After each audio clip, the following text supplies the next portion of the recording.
And welcome back to a new video. I'm working on my '08 Mazda 3 with the 2.3 liter engine. What we're gonna do today is replacing the brake disc or rotors, however you want to call it. The reason why I'm doing it is because when I step on the brake, the pedal pulsates and my steering wheel vibrates. That's usually a sign that the rotors are working. Like suspension problem, but I know the suspension is tight on this car, so I'm gonna go with the rotors gotta be warped. I'm gonna replace it with Detroit axle rotors. I got a set for $77 through Amazon. I'll leave the link in the description for that. Hopefully they're not the most expensive one, they're not the cheapest. Hopefully this will take away the vibration of the steering wheel and the pulsation of the pedal. So you're gonna start with the removal of the tire. Obviously, you know, you jack up, well, you loosen up the lug nuts. You're gonna need a 21 millimeter with the car on the floor. You loosen them up, then you jack it up, place a jack stand underneath, and you remove the lug nuts and the wheel, turn the steering wheel towards you, so you have access to the bolts. You have access to the caliper and the bolts of the bracket. Now from this point on, we're gonna attempt to stick a screwdriver back here and force the piston on the caliper to go back in to give us room. Yeah, just like that. Yep. Before I did this, another thing, Nah, never mind. It's a good idea to take the cap off the reservoir.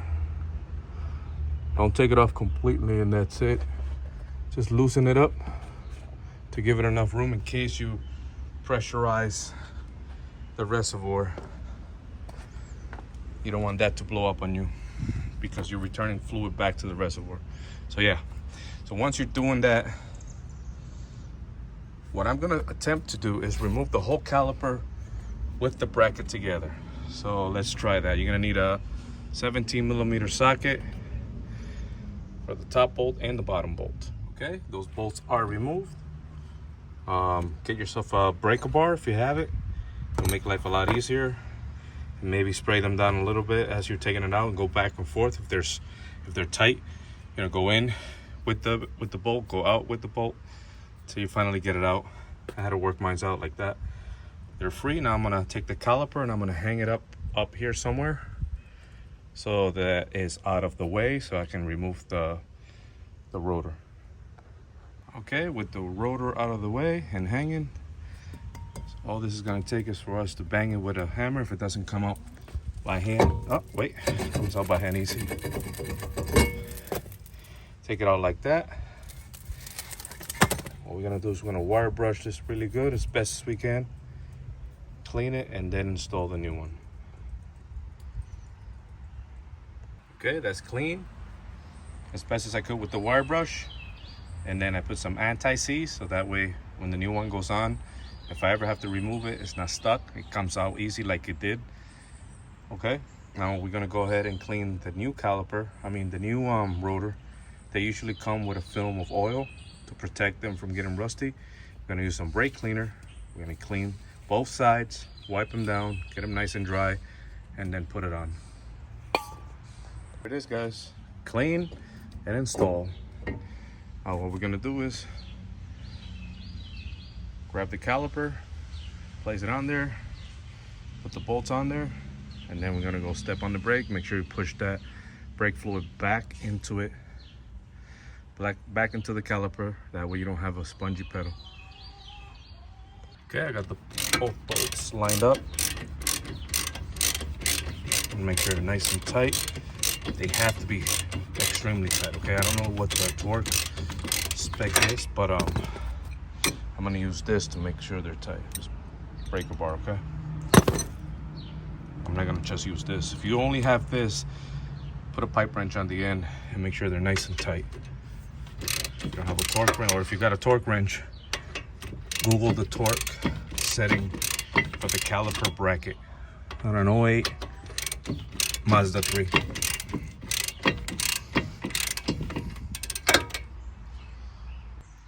Okay, it's all installed. Now we're gonna go ahead and pump the brakes.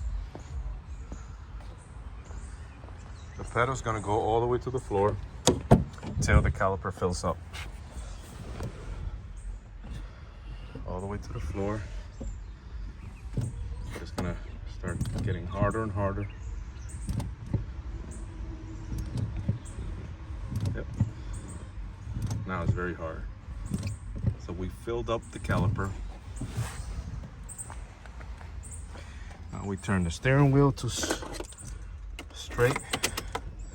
Straighten up the wheels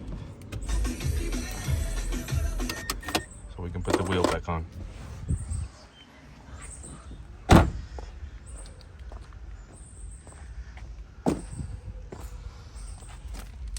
Yep, now everything's nice and tight. Make sure you remove your bungee cord or whatever you're using to hold the caliper.